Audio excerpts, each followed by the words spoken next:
Something has started in the UK and most people still have not clocked it yet. Not empty shelves, not full-blown chaos, not official rationing, but the first phase that always comes before the rush: fear.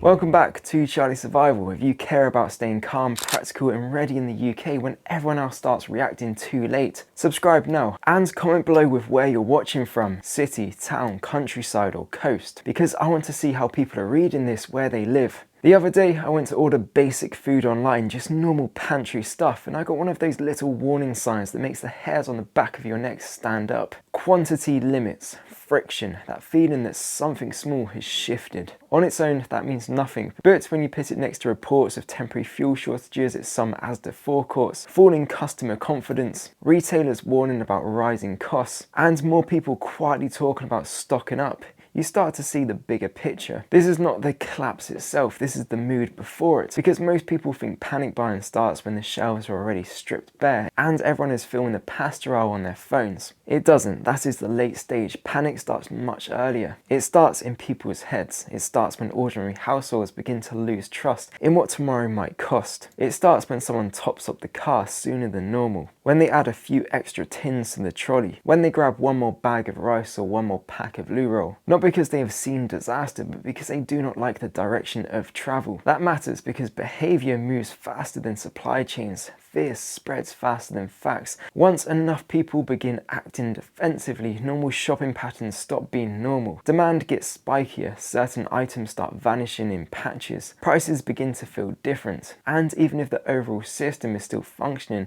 the household experience starts getting rougher. That awkward middle phase is where most people get caught out, because Britain is very good at normality theatre. We like to pretend everything is fine until it obviously isn't. We do not like being the person who takes a problem seriously too early. So we wait, we watch, we tell ourselves to be sensible, and then when it becomes socially acceptable to worry, everyone worries at once. That is where the queue starts. That is where people overbuy. That is where prices sting more. That is where people who left it too late suddenly wish they had just quietly prepared earlier. Fuel is usually the first visible pressure point because everyone sees it, but food is the second wave, and food is often more dangerous because it is quieter at first. Food pressure comes through energy, haulage, imports, fertilizer, refrigeration, packaging, distribution, and psychology.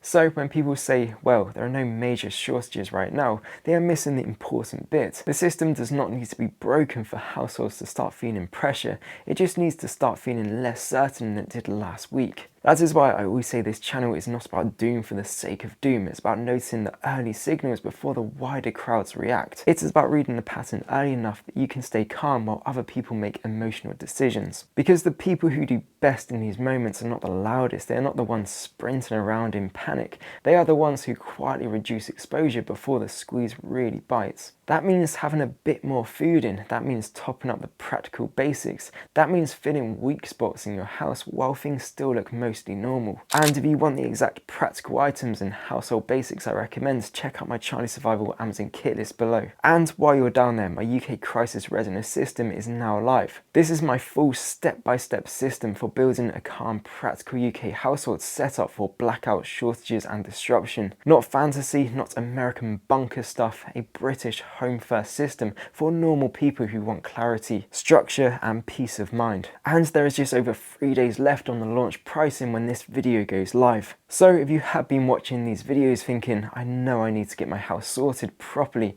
this is the window, not when everyone else is piling in, not when the next headline lands, not when prices go back up, now. Because what you're really buying is not just information, you're buying speed, you're buying clarity, you're buying the ability to stop second guessing everything and follow a proper plan. That is what saves people money, time and stress when pressure starts building.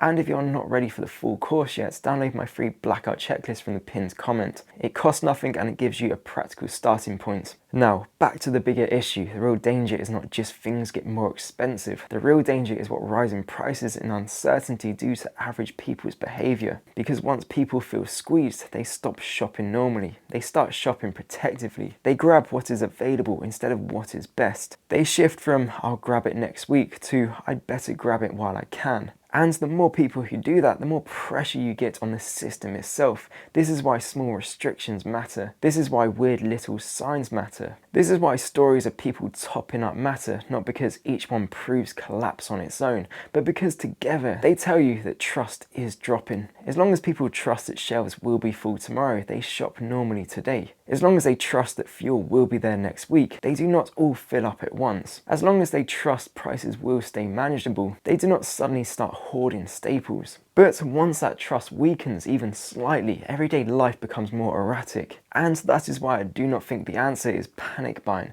Panic buying is one of the worst possible responses because it makes you reactive, sloppy and expensive. What I am saying is different. I am saying build depth, not drama. Top up the things you already use. Buy an extra layer of what your household genuinely relies on. Strengthen your weak spots calmly. Spread it over a few shops if you need to. Think in weeks, not headlines. Preparedness is not really about stockpiling, it is about buying back peace. If energy gets more expensive, you have a bit more resilience. If certain foods get awkward or pricier, you have breathing room. If people around you start acting strangely, you do not need to join them. If a rough patch lasts a week or two, your home still feels settled. That is what preparedness should feel like, not panic, not obsession, not fear, control. And that is why people who act early nearly always have a better experience than people who wait for certainty, because by the time certainty arrives, you're usually paying more for it. The best window is that slightly uncomfortable period where the signs are visible but the crowd has not fully stampeded yet. That is where we are now. There are already enough signs to take seriously, not enough to panic, but absolutely enough to prepare. You can feel when the mood changes, you can feel when people start watching prices more closely.